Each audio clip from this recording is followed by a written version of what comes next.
The ice ahead looks thin. What should you do? Pound. But ice has a tendency to be thinner around the shore of a spring-fed lake. Turning toward the center of the lake may only be putting you over deeper water, but not thicker ice. Going straight ahead at an increased speed could be safest of all. The faster the machine goes, the less weight on the ice. If you go fast enough, you might skip across the thin ice and never break through. You might. Of course, that's the principle which has been keeping you going this far, and if you stop, your surface weight will increase, and you could fall through.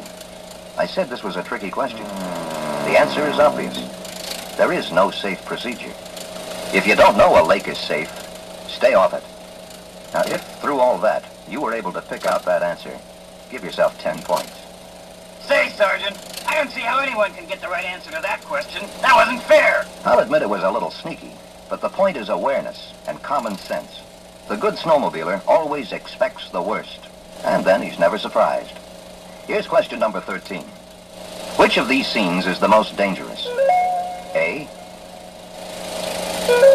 B, C, D. Again, which is the most dangerous scene? A, B, C, or D? Now here's a tip which might help you. The greatest danger is not always to the driver.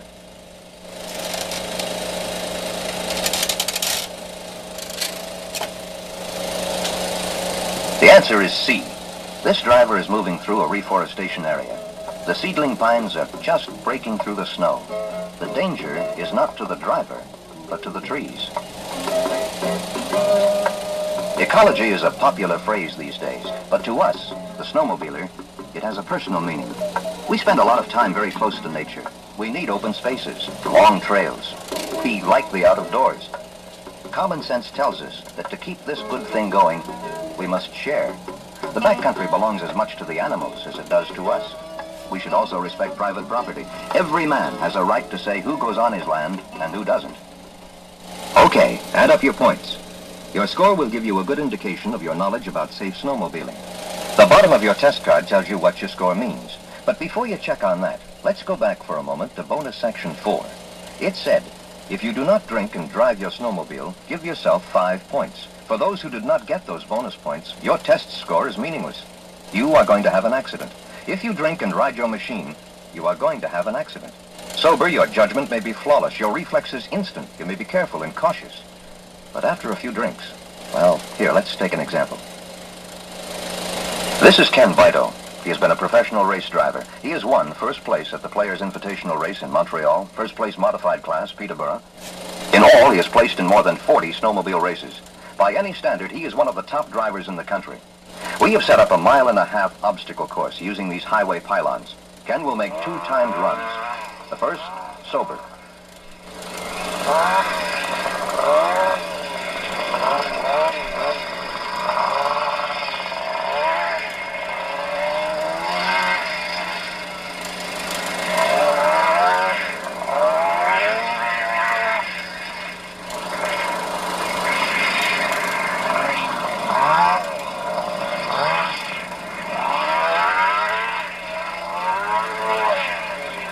The time, 1 minute, 21 seconds. Now, he will be given the standard 4 ounces of alcohol in 1 hour. That doesn't seem like much booze, just 4 drinks. A man who has logged more than 50,000 hours on a snowmobile should not be seriously affected. Ken will run the course again. This time, think of these pylons as fixed objects, trees, bridge abutments. Every hit is an accident. Ken no longer seems totally in control. His turns are too wide. He comes into the corners too fast. The alcohol has affected both his judgment. The difference is not dramatic, but he is now in a position where he's going to have an accident.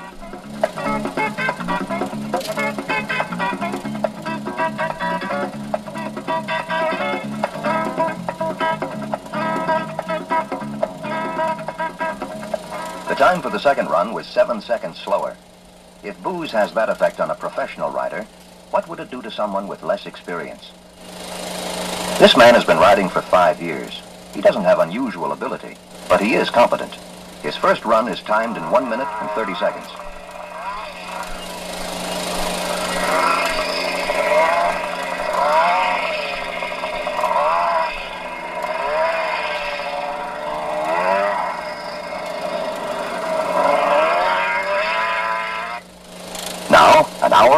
drinks later, he runs again.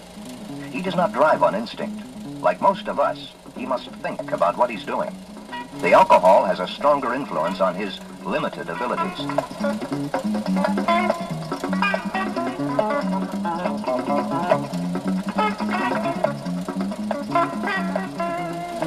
The situation is humorous, but the lesson: if you drink and drive your snowmobile, you're going to have an accident. Everything else, your knowledge, your skill, means nothing the minute you get on your sled, half in the bag.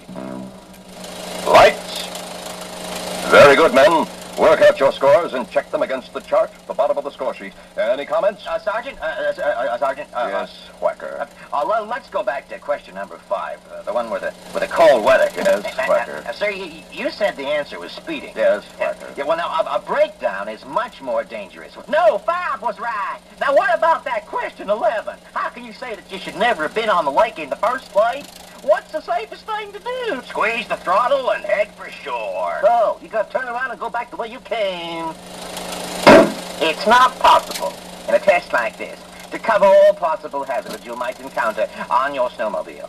The real point is awareness and common sense. If you think about what you're doing and always expect the worst, your own good judgment will usually keep you out of trouble. The snowmobile is only a machine, and it is as safe or as dangerous as you make it.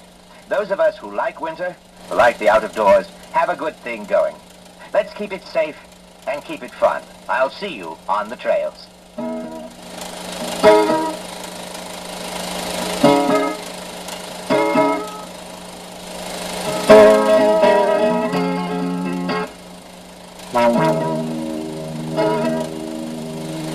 If safety isn't your thing, don't ride a cat, don't ride a thing. But if safety has made your scene, you know you can count on the cat for everything. Safety isn't your thing. Don't ride a cat, don't ride a thing. But if safety has made your scene, you know you can count on the cat for everything.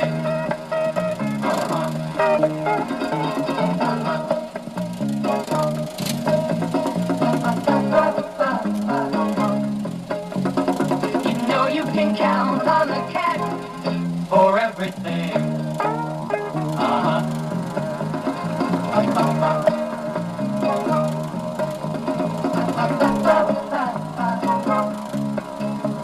You know you can count on